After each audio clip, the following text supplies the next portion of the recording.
പേര് സിസ്റ്റർ റൊസേല്ല. ഞാൻ സിസ്റ്റർ ആയപ്പോൾ എടുത്ത പേരാണത്. ഞങ്ങളുടെ മഠം സ്ഥാപിച്ച വിശുദ്ധ റൊസേല്ലയുടെ പേരാണ് എനിക്ക് കിട്ടിയിരിക്കുന്നത്. വിശുദ്ധയുടെ അഴുകാത്ത ശരീരം ഇപ്പോഴും ഇറ്റലിയിൽ ഞങ്ങളുടെ മദർ ഹൗസിലുണ്ട്. അത് കാണാനുള്ള ഭാഗ്യവും എനിക്ക് കിട്ടിയിട്ടുണ്ട്. ഞാൻ അവിടെ ഒരു വർഷം ഇറ്റലിയിലുണ്ടായിരുന്നു. ഞാൻ ജനിച്ചത് കോട്ടയം ഡിസ്ട്രിക്റ്റ് പുതുവേലി എന്ന സ്ഥലത്താണ്. ഞങ്ങൾ എൻ്റെ ചാച്ചനും അമ്മച്ചിക്കും 7 മക്കൾ. ഞങ്ങൾ 5 പെൺമക്കളും 2 ആൺമക്കളും ഉണ്ട്.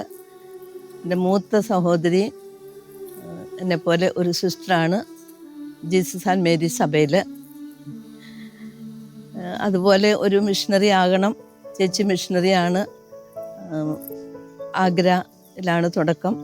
പിന്നെ ബൊളീവിയ, അവിടെയൊക്കെ വർഷങ്ങളോളം മിഷണറി ആയിട്ട് ജീവിച്ച് ഇപ്പം ഇന്ത്യയിലേക്ക് തിരിച്ചു വന്നിട്ടുണ്ട് 42 വർഷങ്ങൾക്ക് ശേഷം. എനിക്കും അതുപോലെ ചെറുപ്പത്തിലെ ഒരു മിഷണറി ആകണം എന്നുള്ള ആഗ്രഹം ഉണ്ടായിരുന്നു. അങ്ങനെയാണ് ഈ congregation daughters of our lady of mercy എന്ന കോൺഗ്രിഗേഷൻ തിരഞ്ഞെടുത്തത്. കോൺഗ്രിഗേഷനിലെ 1974 ഇന്ത്യയിൽ വയനാട്ടിലുള്ള സുൽത്താൻ ബത്തേരി എന്ന സ്ഥലത്ത് പൂമല എന്ന ഗ്രാമത്തിലാണ് തുടങ്ങിയത്. അതിൽ ആദ്യത്തെ ബാച്ചിലൊരു അംഗമായിട്ടാണ് ഞാൻ ചേർന്നത്.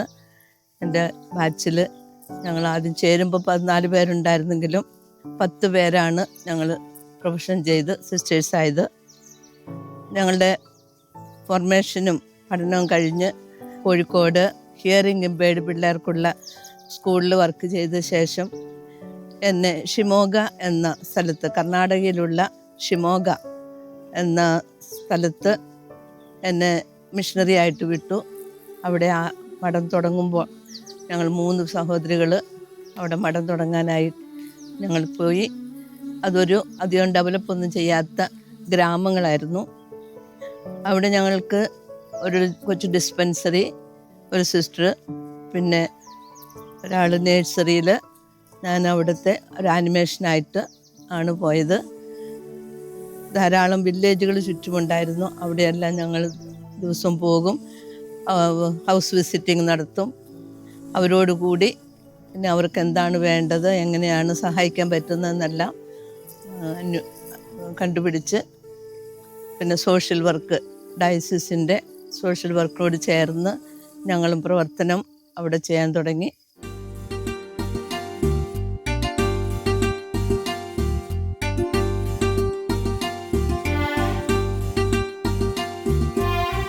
எல்லாரும் வெளியே தூங்குது, நல்லா காற்று கிடைக்கும். நாங்களும் அப்படிதான். ഞങ്ങൾ ഇങ്ങനെ പല സ്ഥലത്തോടെ നടന്ന് കൊന്തയൊക്കെ ചൊല്ലി വന്നു കഴിയുമ്പോൾ ഇടയ്ക്ക് ഓരോരോ ഗ്രാമങ്ങളുണ്ടാവും, കുറച്ച് 1-2 വീടുകളല്ല. അപ്പം അങ്ങനെയുള്ള വീടുകളിൽ വന്ന് അവരെ ഞങ്ങൾക്ക് പരിചയപ്പെട്ട് അവരോട് സംസാരിച്ച് അവർ മറ്റ് വന്നു കഴിഞ്ഞാൽ അവരെപ്പോഴും ആദ്യമേ തന്നെ ഇവിടെയുള്ളൊരു രീതിയാണ്, അവർ ഞങ്ങൾക്ക് വെള്ളം കുടിക്കാൻ തരും, അല്ലെങ്കിൽ ചായ തരും. അത് അവരുടെ ഒരു മര്യാദയാണ്. നല്ല സ്നേഹമുള്ള മനുഷ്യരാണ്, എല്ലാവരെയും സ്വീകരിക്കും. ഞങ്ങളോട് നല്ല ബഹുമാനവും ആദരവും ഒക്കെ ഉണ്ട് ഇവിടെയുള്ള ജനങ്ങൾക്ക്. പാവങ്ങളാണെങ്കിലും അവർ നല്ല സ്നേഹവും ഒക്കെ ഉണ്ട്. ഇന്ന് രാവിലെ കുർബാനയില്ല, വൈകുന്നേരമാണ് കുർബാന.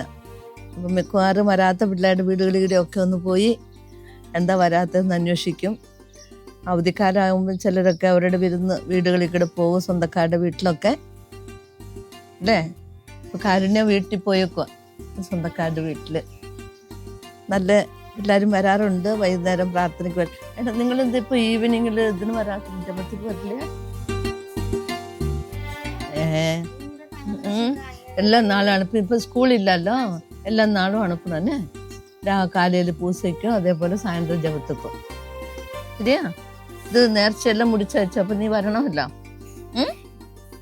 വേണ്ടടാ, നേർച്ചയെല്ലാം പോയിട്ട് അന്നേക്ക് കറക്റ്റ് വന്നിട്ട് ഇരുന്ന് ഇപ്പം கொஞ்சம் നാളെ വരില്ലേ, പൂസയ്ക്കില്ല. അതുപോലെ ആൾട്ടർ ബോയ് ആയിട്ട് വരില്ലേ, അതൊക്കെല്ലാം വരണോന്നെ. നീ കൂട്ടിയിട്ട് വരണം അവനെയും കൂടെ, അതേപോലെ പക്കത്തിലുള്ള പിള്ളേങ്ങളെല്ലാം.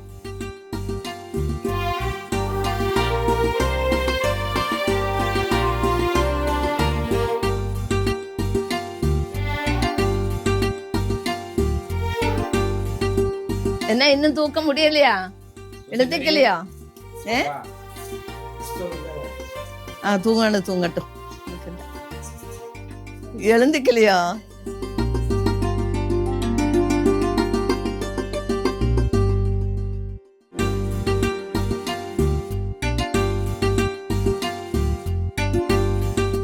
சோத்ரம்மா,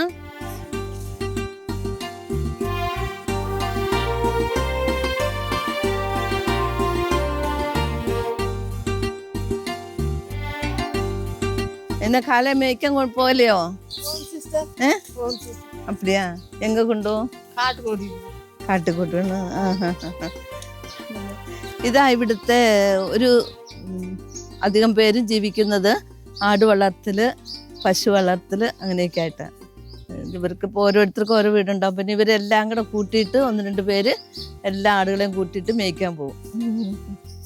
നിങ്ങളിതിൻ്റെ പാല് ഉപയോഗിക്കല്ലേ? യൂസ് പണ്ണ മാറ്റ അവർ ആടിൻ്റെ പാല് ഉപയോഗിക്കാനല്ല, അവരിങ്ങനെ ആട് കൃഷിയാണിത്.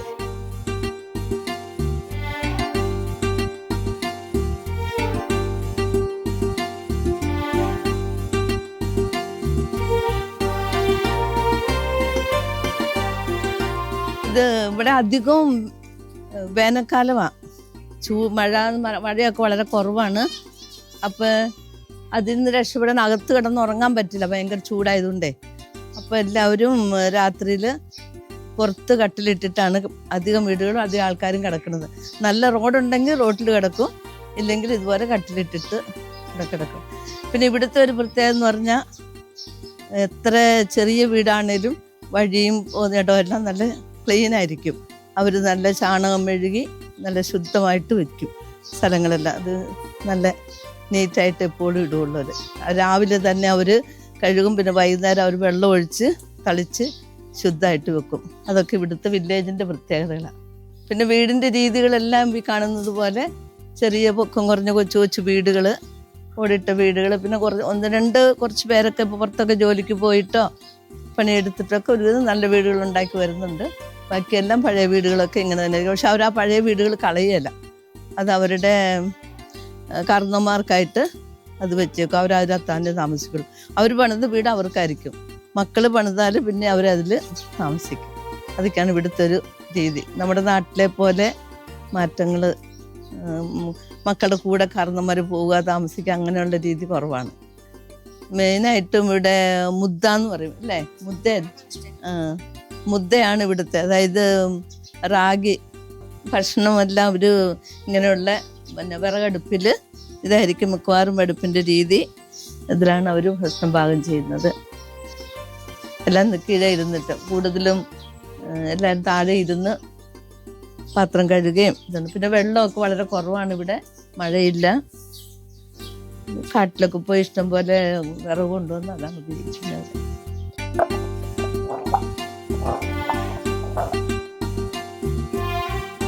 ഇതാണ് ഇവിടുത്തെ പ്രധാന ഭക്ഷണം. ദോശയോ ഇഡ്ഡലിയോ അങ്ങനെയൊക്കെ ആയിരിക്കും. അത് ആട്ടുന്നത് കല്ലിലാണ്. നമുക്ക് മിക്സിയും ഗ്രൈൻഡറും ഒക്കെ വളരെ കുറവാണ്.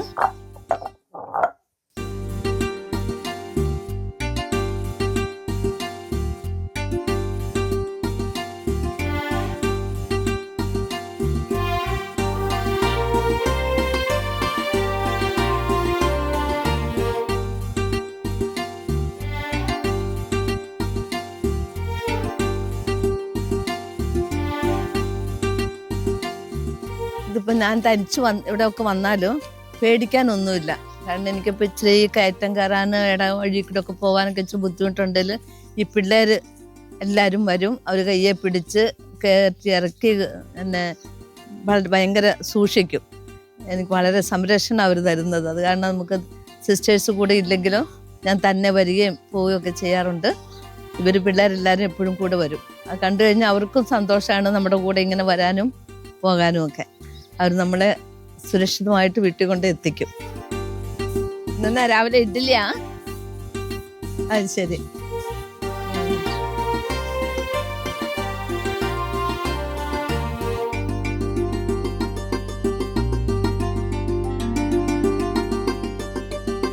ഇനി അത് വെന്ത് കഴിയുമ്പോൾ ആ തുണി ഇങ്ങ് എടുത്താൽ മതി, എന്നിട്ട് കുടഞ്ഞങ്ങിടും.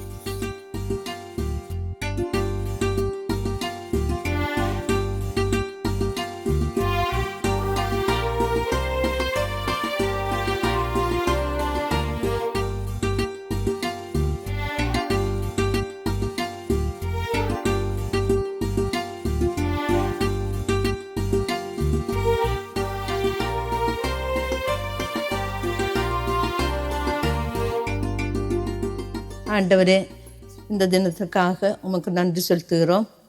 இந்த குடும்பத்தை ஒப்பு கொடுத்து ஒவ்வொருவரையும் உங்கள் பிள்ளைகளை விசேஷமாக ஒவ்வொரு தேவைகளுக்கான வரங்களை கேட்டு ஜெபிக்கிறோம். இந்த குடும்பத்தை ஆசீர்வதியும், இவர்கள் ചെയ്യുന്ന പണിയെ ആശീർവദിക്കും. പോകുമ്പോതും വരുമ്പോതും பாதுகாத்து பிள்ளைகளுடைய எதிர்கால வாழ்க்கையை ஆசீர்வதித்து நல்ல வாழ்வுக்காக, நல்ல வேலை வாய்ப்புக்காக, உடலுள்ள சுகத்திற்காக எல்லா நன்மைகளையும் கேட்டு விசுவாசத்தில் நம்பிக்கையில் வளரும்படியாக வரங்களை கேட்டு ஜெபிக்கிறோம். தந்தை, மகன், தூய ஆவியின் பெயராலே.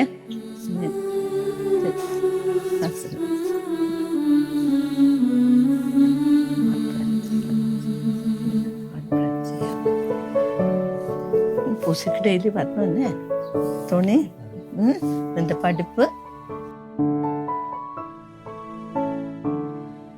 നമ്മൾ ഈ നിൽക്കുന്നത് ഇപ്പം ഈ പറഞ്ഞ സ്ഥലങ്ങളെല്ലാം കർണാടക സ്റ്റേറ്റിൽ പെട്ടതാണ്. പക്ഷേ ഇത് തമിഴ്നാടിൻ്റെയും കർണാടകത്തിൻ്റെയും ബോർഡറായിട്ടുള്ളൊരു സ്ഥലമാണിത്. അതുകൊണ്ട് ഇവിടെയുള്ള ആൾക്കാരുടെ ഭാഷയെല്ലാം തമിഴാണ് സംസാരിക്കുന്നത്. പക്ഷെ കന്നഡയുണ്ട്, അതേസമയം അവർ കൂടുതലും തമിഴാണ് സംസാരിക്കുന്നത്. പിന്നെ ഇവിടെ ഒന്നും ആദ്യകാലങ്ങളിൽ ഇവർക്കൊന്നും അത്ര നമ്മളെ വിശ്വാസമോ അതൊന്നും ഇല്ലായിരുന്നു. കാരണം മിഷണറിമാരൊന്നും ഇവിടെ ഇല്ല, എത്തിപ്പെട്ടിട്ടില്ലായിരുന്നു. ഇപ്പം അവരത് വളരെയധികം വിശ്വാസത്തിലേക്ക് വന്നു. മിഷണറിമാരെയൊക്കെ സ്വീകരിച്ച് അവരോട് ഭയങ്കര സഹകരിച്ച് നല്ല ഇതിൽ വിശ്വാസത്തിൽ പോകുന്നുണ്ട്. അവർക്ക് മാതാവിനോട് വളരെ ഭക്തിയുണ്ട്. പ്രത്യേകിച്ചും മാതാവിൻ്റെ ഗ്രോട്ടോകൾ ഇവിടെ അടുത്തടുത്ത് ഒരുപാടുണ്ട്. അവിടെയൊക്കെ അവർ പോവുകയും നല്ല വിശ്വാസവും ഭക്തിയും അവർ നല്ലോണം വളർത്തുന്നുണ്ട്. അതിലാണ് അവർ ജീവിക്കുന്നത്. ശരിക്കും പറഞ്ഞാൽ ഞാനൊക്കെ അത് കണ്ടിട്ട് എൻ്റെയൊക്കെ കുറഞ്ഞുപോയ ഭക്തി കൂട്ടാനായിട്ടാണ് ശ്രമിച്ചിരിക്കുന്നത്. കാരണം നമ്മുടെ നാട്ടിലൊക്കെ വളരെ കുറഞ്ഞു പോയിട്ടുണ്ട്. ഇവിടെ ഇപ്പം അതൊത്തിരി നല്ല ഭക്തിയിൽ വളർന്നു വരുന്നു.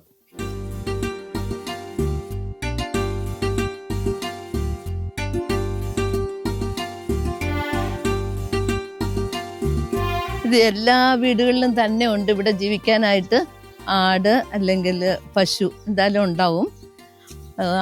മാടുകളെ, ഈ പശുക്കളെ എല്ലാം ഒരു കാലത്തെ ദൂരേക്ക് മേയ്ക്കാൻ കൊണ്ടുപോകും. അത് പലരും ചേർന്ന്, പല വീട്ടുകാരുടെ പശുക്കളെ ചേർന്നിട്ട് 1-2 പേരാണ് ഫോറസ്റ്റിലേക്കൊക്കെ കൊണ്ടുപോയി മേയ്ക്കാൻ കൊണ്ടുപോകുന്നത്. ഇപ്പോൾ ഇവിടെ ഒരു കിടാവ് മാത്രമേ നിൽപ്പുള്ളൂ. പിന്നെ ഇപ്പം കറക്കുന്ന പശുക്കളെ മാത്രം ഇവിടെ നിർത്തിയിട്ടുണ്ട്. ബാക്കി എല്ലാത്തിനും മേയ്ക്കാൻ കൊണ്ടുപോയി. ഇത് ഇവരുടെ ഒരു ജീവിത മാർഗമാണ്. വേറെ ചെറിയ ചെറിയ കൃഷികളൊക്കെ ചെയ്യും, മഴയും വെള്ളത്തെ ആശ്രയിച്ച്. അല്ലെങ്കിൽ ഇവർക്ക് വേറെ വരുമാന മാർഗങ്ങളൊന്നുമില്ല. അപ്പോൾ പശു വളർത്തൽ, ആട് വളർത്തൽ, അതൊക്കെയാണ് ഇവരുടെ മെയിനായിട്ടുള്ള ജീവിതമാർഗം. അതുപോലെ കുറച്ച് പിന്നെ കൃഷികളൊക്കെ ഗവൺമെൻറ്റിൻ്റെ ഈ തൊഴിൽ പദ്ധതിയിൽ അതുകൊണ്ട്, പക്ഷെ അതെപ്പോഴും ഇല്ല. വളരെ കുറച്ച് പേർക്ക് മാത്രം കുറച്ച് കാലത്തേക്കേ ഉള്ളൂ.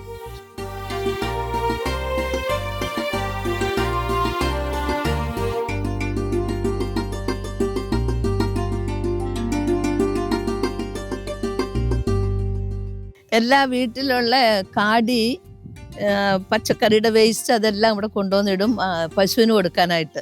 ഇതാണ് അതിൻ്റെ കൽഭരണി ഇങ്ങനെ വെച്ചിരിക്കുന്ന കല്ല് കൊണ്ടുള്ള എന്നാ ഇതിൻ്റെ പേര്, ഇതെന്നാ പേര് പറയണേ?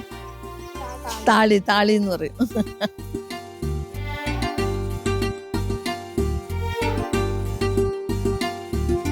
ഈ വരുന്ന പശുക്കൂട്ടം ഉണ്ടല്ലോ, അത് ഓരോ വില്ലേജിലെ ഓരോ വീട്ടുകാരുടെ 1-2 പശുക്കളൊക്കെ ഉണ്ടാവും.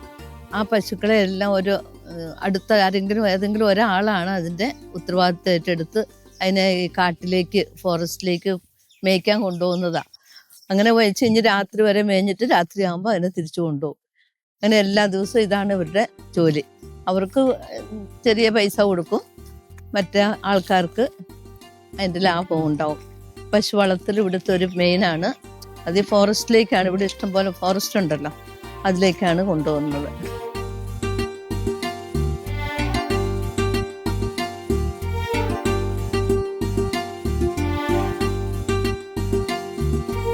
കിണറില്ലാത്തവർക്ക് മഴയെ ആശ്രയിച്ച് മാത്രമേ കൃഷിയുള്ളൂ. ഇപ്പം ഇവർക്ക് ദൈവം അനുഗ്രഹിച്ച് ബോർവെല്ലിൽ നല്ല വെള്ളം ഉള്ളതുകൊണ്ട് അവരിപ്പോൾ ഒരു കൃഷി കഴിയുമ്പോൾ വേറൊരു കൃഷി ചെയ്തുകൊണ്ടേയിരിക്കും.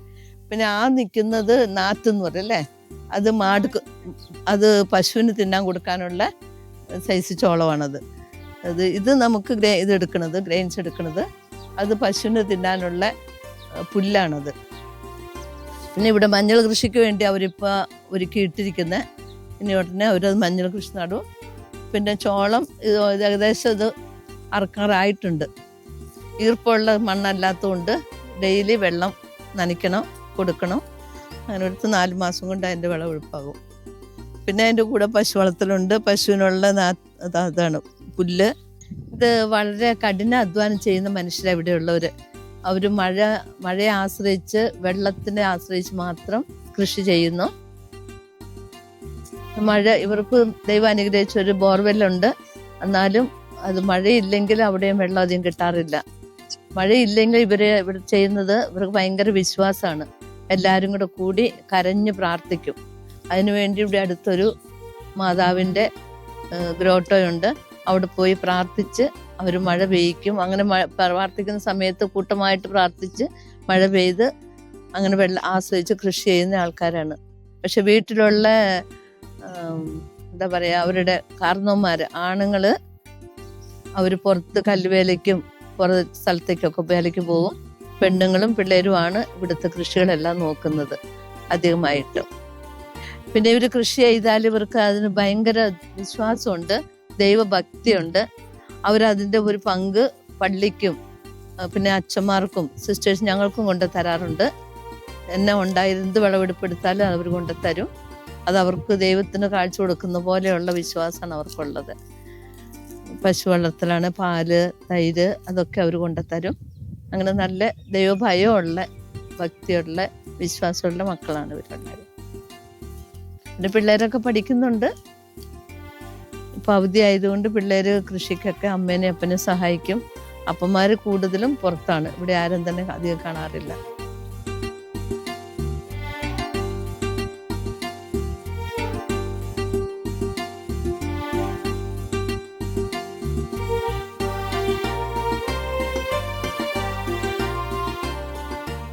ഇതൊരു പച്ചക്കറി കൃഷിയാണ്. വഴുതനങ്ങ ഇതിന് ഇപ്പം ഒരെടുപ്പ് കഴിഞ്ഞു. ഇനി ഇതിങ്ങനെ മരുന്നടിച്ച് നിർത്തിയിട്ടുണ്ട്. ഇനി മറുപടി ഇനിയും ഉണ്ടാവും. ഇതൊരു സൈസ് ജ്യൂസ് കുടിക്കണം നാരങ്ങ.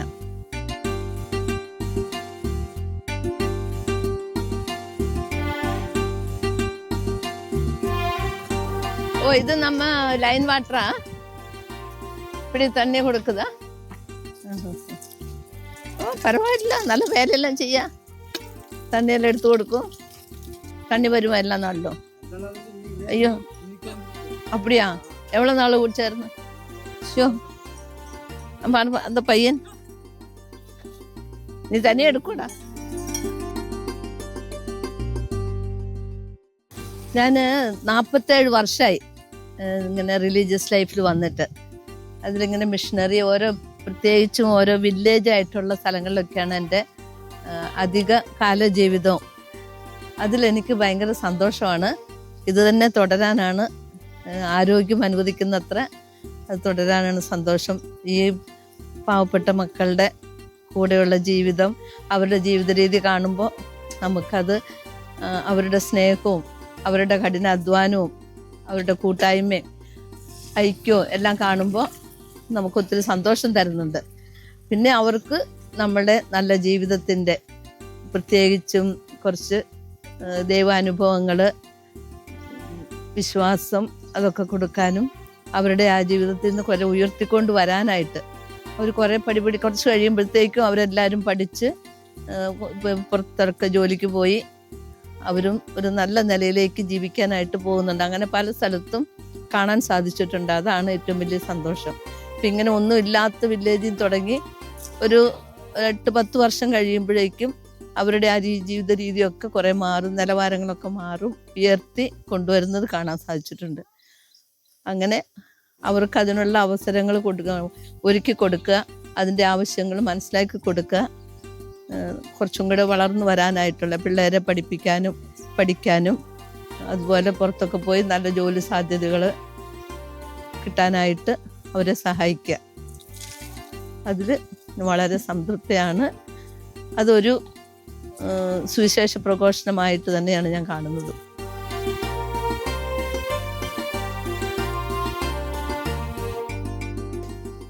സാപ്പിട്ടിയാ? നീ സാപ്പിട്ടിയാ? ഇന്ന് സാപ്പിട ഇല്ലയോ? ഇത് ആരുടെ ആട്? നിമ്താ? എത്ര ഉപ്പ് പഠിക്കുക? 5ാം ഉപ്പ. എന്താ സ്കൂള്? ചന്ദ്രപ്പാളയമാ? സുൽവാടിയില. നീ എത്ര ഉപ്പ്? 4ാം ഉപ്പ്. നീ 2ാം ഉപ്പ്. ഇന്ന് 2ക്ക് പോണം അല്ലേ? നല്ല പഠിക്കണേ, നല്ല പിള്ളേങ്ങളായിട്ട്. പേരെന്നാ? അർജുൻ. ശരി, അപ്പൊ പോയിട്ട് വരട്ടുമാ?